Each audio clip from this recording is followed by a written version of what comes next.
Almighty and ever-living God, source of all wisdom and understanding, be present with those of us of St. Barnabas Episcopal Church who take counsel for the renewal and mission of your church. Teach us in all things to seek first your honor and glory. Guide us to perceive what is right and grant us both the courage to pursue it and the grace to accomplish it through Jesus Christ our Lord. Amen. All right.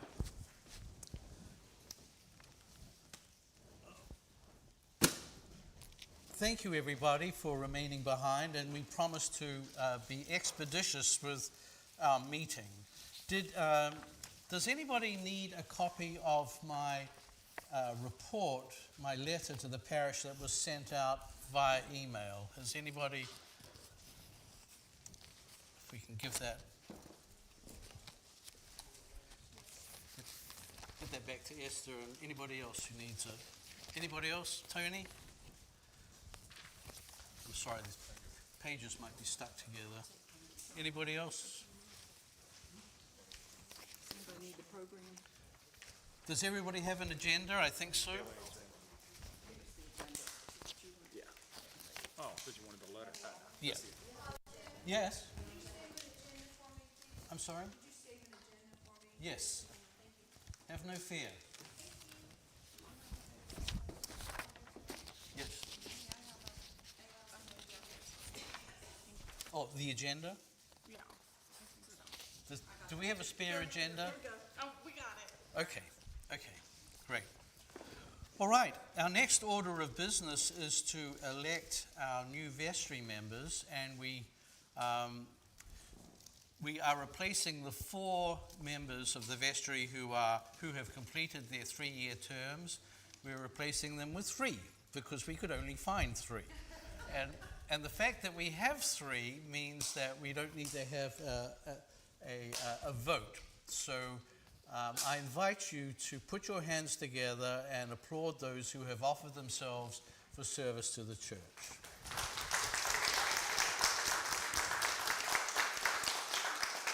And they are Gina Farrer and Wayne Pugh. Do you know how many times you have served on the vestry? At least 7. All right, as I told Wayne, he's getting right up near gold watch territory. Maybe this time you get it right. And Becky, what about you? How many times have you served? 4 or 5. Well, thank you.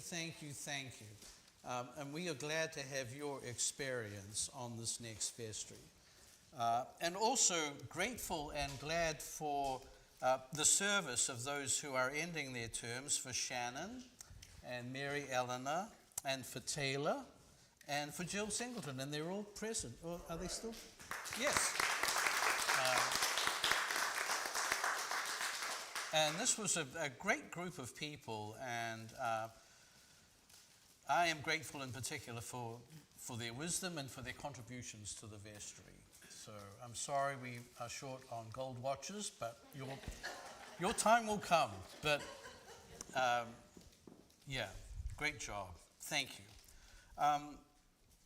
And now, without further ado, we'll get to the reports.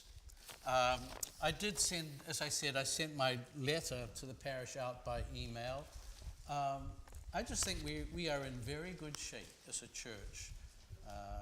Interestingly, everybody thought that the institutional church, the denominational church, was shrinking.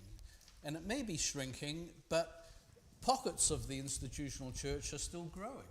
And that is true of us. We're actually adding to our numbers.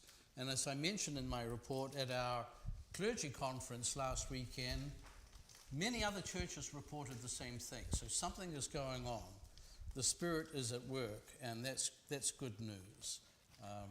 But I believe that we are doing what we can in our community, and you'll hear more about that from others. I simply want to say I am so happy to be serving you and love what I do. There needs to be an end to what I do next year. I will be positively ancient by then. I will be led out to pasture, but it's time for me to go and time for somebody new to come in and lead this church.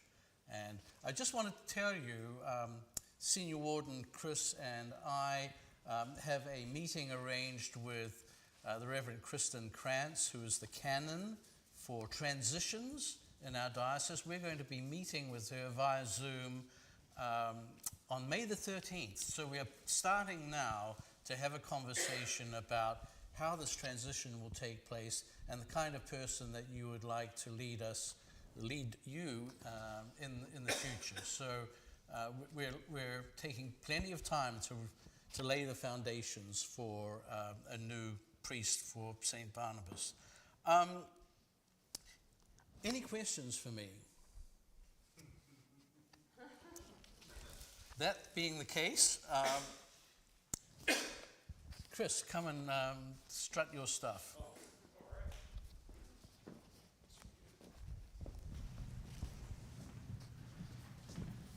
Well, good morning again, everybody. Morning. As Father Tim just said, we've had a really good year. We've got a number of projects completed around the campus, especially the leak in the affectionately known as the dungeon in the parish house. You all stepped up for that, and I cannot thank you enough for what you did.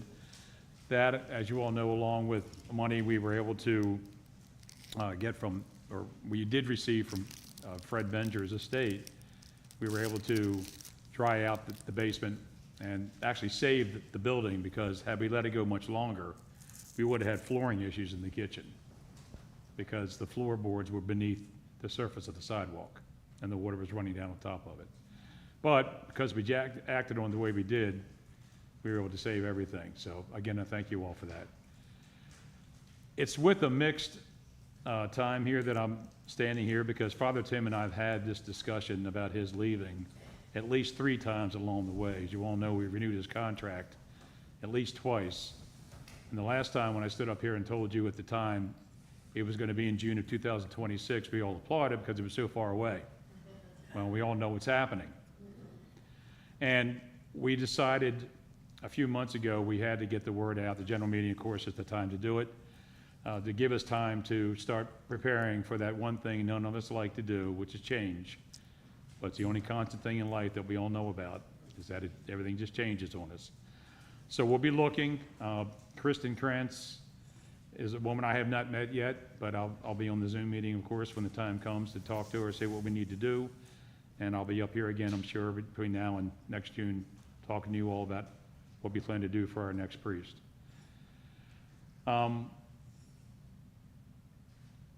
It's not been easy as far as that's concerned. Father Tim and I have had a good time. We've had some good talks. But this is going to be tough.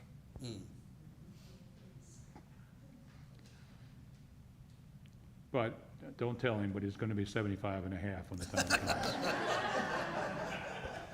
And I'm right behind him. I'm letting him go first. So I'm going to thank you all for what you've done. We have challenges ahead, but we'll get it done when the time comes, and I know you'll be there for us. Remember that we started this with parking lot worship, and we've come back into the church and had a very strong spiritual development for all of us. So thank you very much. Thank you, Chris.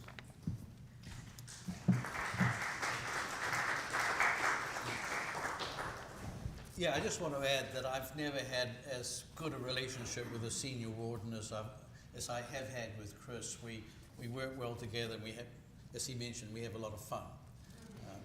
So, thank you, Chris, for your words. Houston?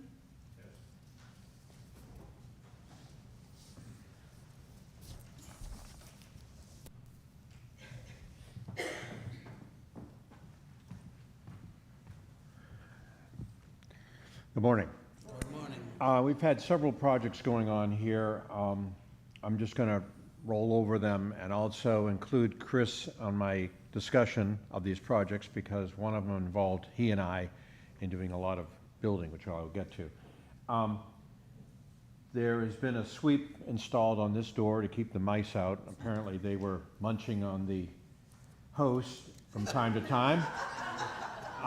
Keep out the Christian mice. Right.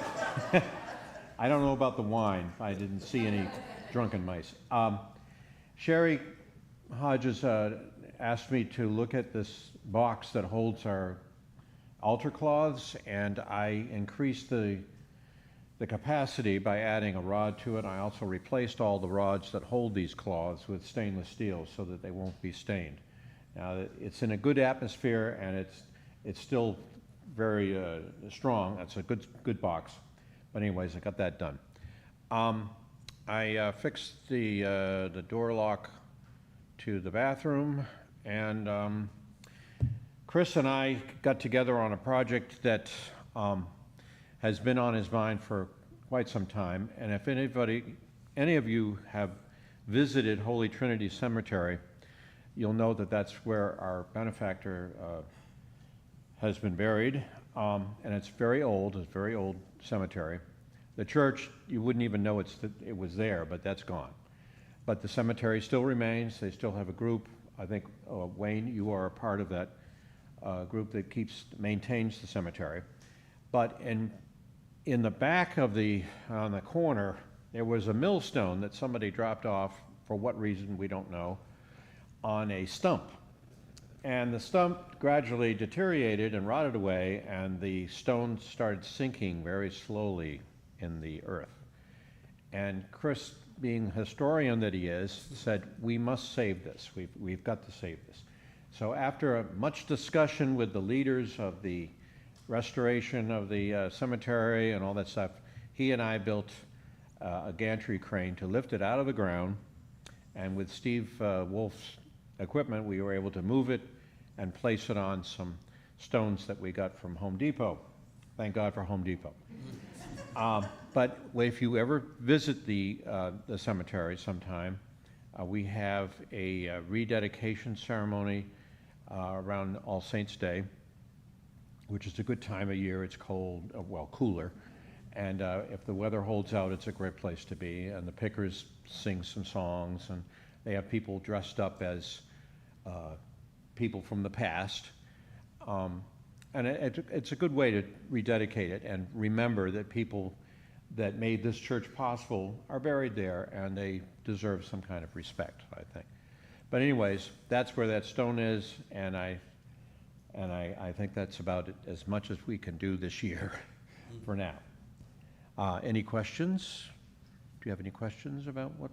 Yes? The steps? Oh, yes. Thank you. Thank you, Pam. The steps on the corner here are slowly sinking into the ground. They have been pulling away from the church for a number of years, and I am planning, this is only the planning stage, of rebuilding those steps. So that's a big project, but it will be done sometime this year or possibly next. But before it gets too rough in the winter, the steps will be replaced. And I'm going to use the flagstones that are on top of the steps now. We're just going to take those flagstones out, replace the foundation, and then remount the flagstones on there. Any other questions? Yes, Chris? Since you were kind enough to bring up the millstone, Yes. I have a picture here of what it looks like now. Have a microphone for a minute, so people at home can hear me. For those who don't know what a millstone is, because we have a lot of mill roads in Carroll County, as you all know. Usually they're named after either a grist mill or a sawmill, something like that, because it was a big deal back in the day. Well, this one came from a grist mill. And it's the one over here on Sykes on 32 where Pawnee Run is. There used to be a mill there. The buildings are still there, but the mill is not. And the legend is that in around 1920 or thereabouts, this stone was brought up to the cemetery to be used as a game board. So it was put on the stump, as Houston said, and over time, because of the weight of this thing and the fact that wood rots out, it slowly just worked its way down into the earth. And when we found it, well, when we saw it, it was being covered up. And that's when I said, we need to save this thing. It was about this far in the ground. And Houston's very generous in having me stay. I helped him. He built the gantry crane. I just held things for him and learned a lot about welding. But we spent probably 6 Wednesdays putting this gantry crane together, took it apart, took it up there, set it up, pulled this thing out of the ground. It weighs between 400 and 600 pounds. We never quite knew what it was. We just knew it was heavy. And I want to pass around a picture of what it looks like now, okay? So you all understand it. Just don't take anybody's name out of my phone book. But if you look at the grooves that are in there, you can see that this was designed to take, for the farmers to bring the corn or the wheat in. The mill would buy it, they would put it in the stone and grind it up and make the flour out of it, which was a big deal at the time. Okay, if you ever want to see a working grist mill, there's one at Union Mills up on 97. Okay, and it's really neat to see that. Or you can go online and look at it. So I just want to give you a little more context to why I thought it was a good idea to save this thing. Thank you.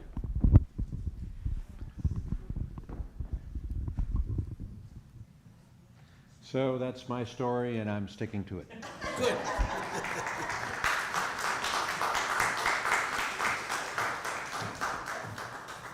And now our acting treasurer.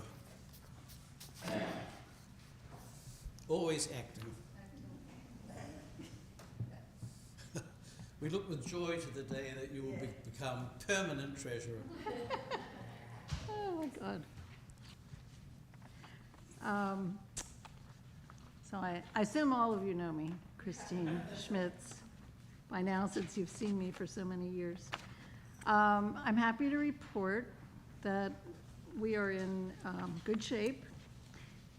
And we run a budget of approximately $231,000.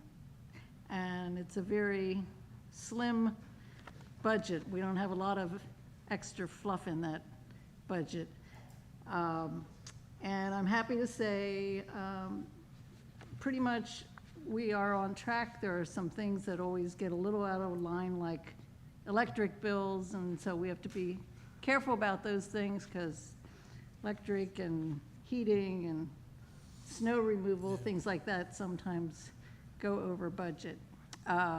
But thanks to all of you, the pledges that have been pledged for this current year that we're in, 2025, are at $161,000. And then we have some people who do not necessarily pledge yet, but we have an estimate of what we might see from them of $20,000. And then we have a few other resources, dividends, income from small trust and thrift store, and some rental income. So all of that puts us in a good place. And as you know, I reported some months ago that we do have an extra investment account that we once thought was restricted, but it fluctuates with the market, so it's around $150,000. And we have other funds, so we're between, $250,000 to $300,000 in investments. So I don't have too much else to say. I don't know if anyone has any specific questions for me. We're not passing out the financials, but if anyone wants financials, I can always share that with you or have a conversation with you. So are there any questions? Okay, thank you. Thank you, Christine.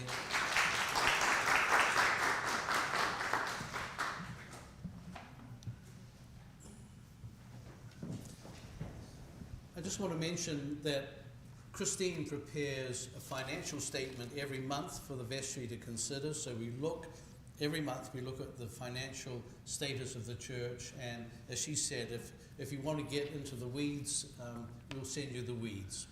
All right?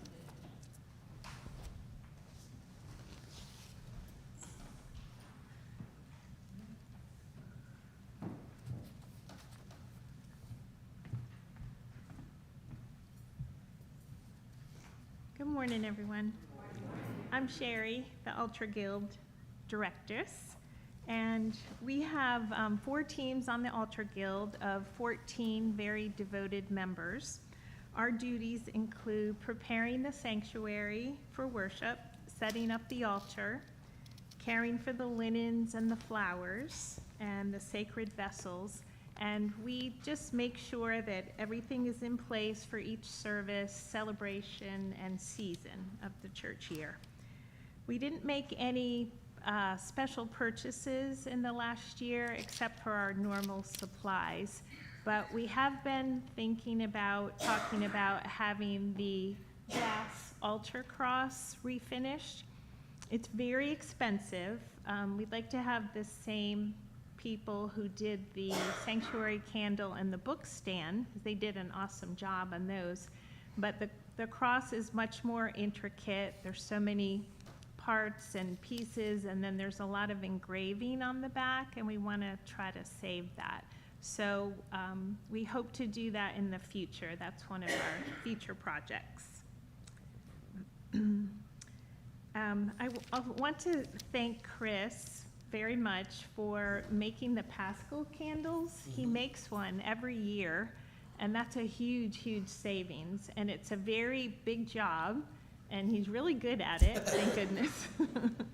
But he makes a new one every year. And also, I want to thank Esther for providing the flowers in the summertime.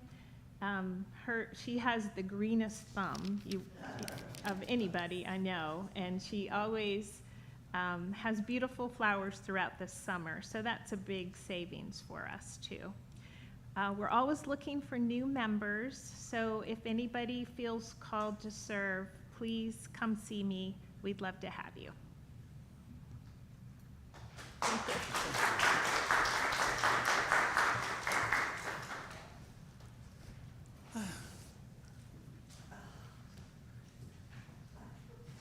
Come on up, Pat. Sherry, how long have you served as chair of the Altar Guild? I think this is the beginning of my 7th year. 7th, okay. Okay, Linda and I are the heads of the hospitality committee, and as you know, we were asking people to sign up for Lemonade Sunday, which starts in June. We have quite a few of them signed up, but we have 5 left. So, and that'll take us through August. Labor Day, okay. Now, the next thing we'll be asking people to donate desserts and like cheese board and crackers and stuff for our banquet on June 22nd. So be prepared to get a call.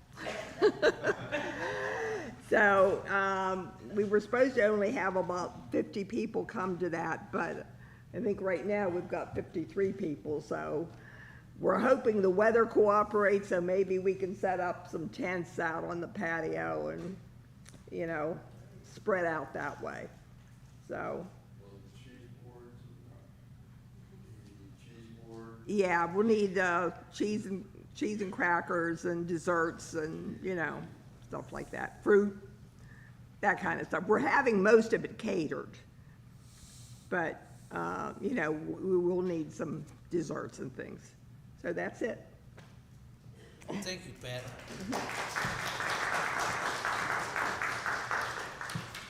And last but by no means least, the other Pat. Yeah.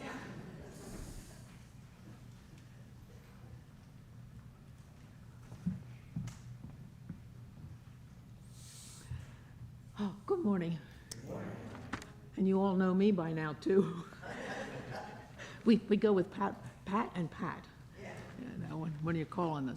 Anyhow, I want to say a big thank you to everybody for all your prayers, all the donations, just all the help, and to all the people who have been volunteering many, many hours to make the thrift shop work.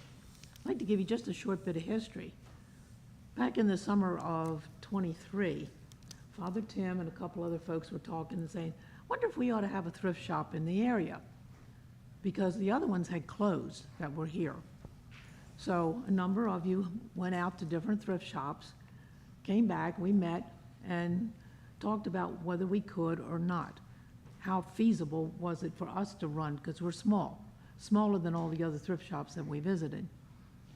But we decided we'd give it a try. And we named it St. Bees for St. Barnabas, and also for Chris's bees that he raises. So we have a beekeeper and we have the bees in our name. And we have been meeting for the second Saturday of the month ever since, except this year in January when we had an ice storm. We closed down then. Not sending anybody out and not expecting anybody to come. Trying to get that out, publicity-wise, was a little bit tough, because those of you that do the announcements and sending things out on Facebook, and Jeanette and Father Tim and Charlene take care of getting a lot of that out. We managed somehow. So far, by my count of just keeping track of all the names of people who have helped, we've had 42 people between the setup and the working volunteers. Some are from our church, some are from the community, and we've had 5 student helpers. And so this has been great. A couple of them from our own church here, and a couple from outside. So this has been wonderful. God has provided us with people who know what they're doing, because I sure didn't know what I was doing when we started this. Anyhow, but it is a lot of work behind the scenes, as those of you who come in on the weeks before. When we just took in donations this past Saturday, well, 10 to 1 doesn't sound too bad, 3 hours. But then we have to go through all of this, sort it out, decide if we can put it out now, if it's winter, if it's spring, or whatever, because even though we ask for seasonal things, sometimes we get a few extra different things. Not too often. You all have been really good, and so the community donations have been pretty good. But anyhow, we're there at least until 2, 3 o'clock, most of the times, going through all the things that we have.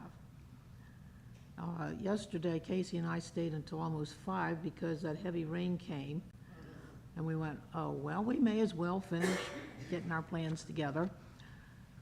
And we went in the back. I hate to say it. Where's Houston? You and Richard are going to have to take a look, and Tris are going to have to take a look at the back and see whether it's rain spouts, gutters, or whatever. But we had a little water trickling in. We went in the back to move some things, and this was the first time we've ever had this. But we haven't had a heavy rain either until now. But yes, what you did in the dungeon, it's dry. Thank goodness. So the big part of it is dry. But we just had this little bit of water come in. It's dried up today. I went down there and looked. But I think we need to deal with rain spouts or rain gutters or something. But it's a lot of work on the day that we take the donations. And then, since we changed it to the first of the month, the following week, we need to be down there 2 or 3 days to finish putting things out, tidying them up, making sure everything is priced. We can put in over 100 hours without thinking about it. So it's been a labor of love, but it has been also rewarding.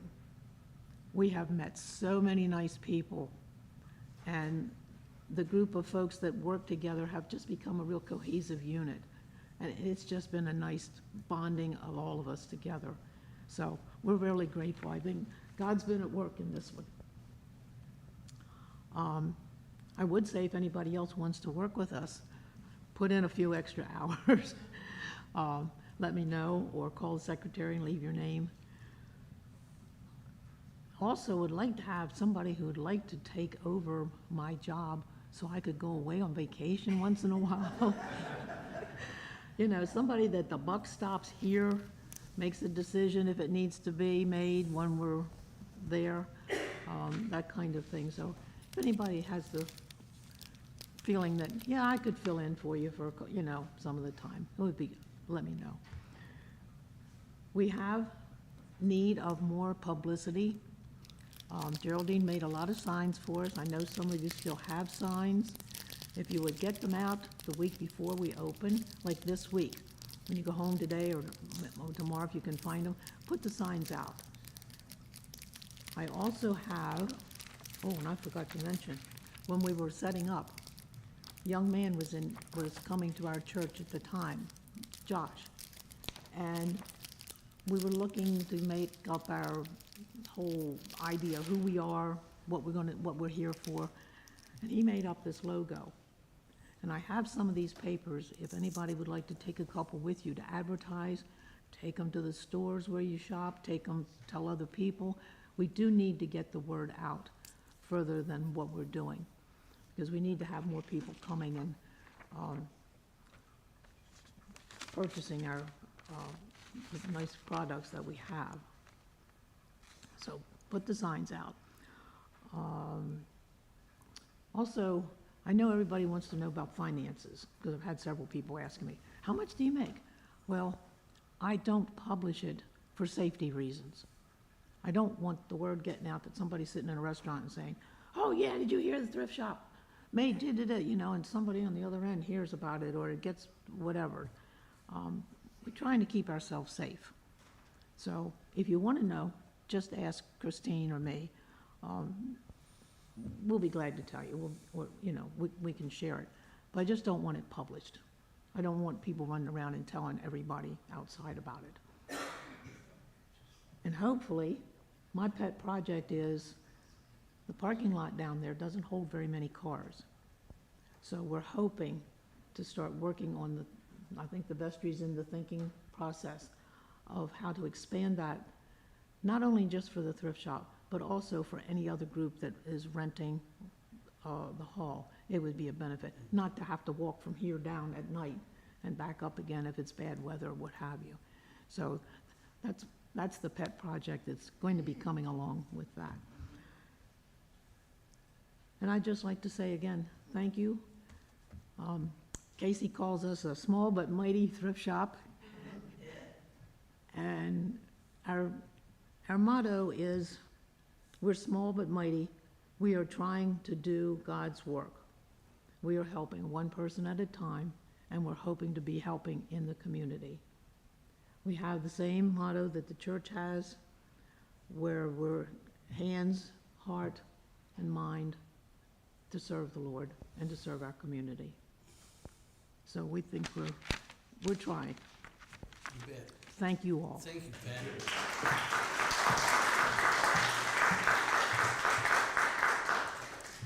All right. Any questions? Any answers? Yes, Jack? Was there a water leak behind the altar there to the side? Was that resolved? I think it was a roof. Yep. I believe we are safe and secure. Yeah. Yeah. Please know that Chris and I and Christine, we're always happy to receive emails with questions. We like to be a transparent church. There's nothing hidden at St. Barnabas. All shall be revealed. All right. Well, please stand as you are able. And thank you for your attention. Thank you for being here. A prayer for the mission of the church. Ever-living God, whose will it is that all should come to you through your Son, Jesus Christ. Inspire our witness to him, that all may know the power of his forgiveness and the hope of his resurrection, who lives and reigns with you in the Holy Spirit, one God, now and forever. Amen. Thank you, everybody. Enjoy your afternoon.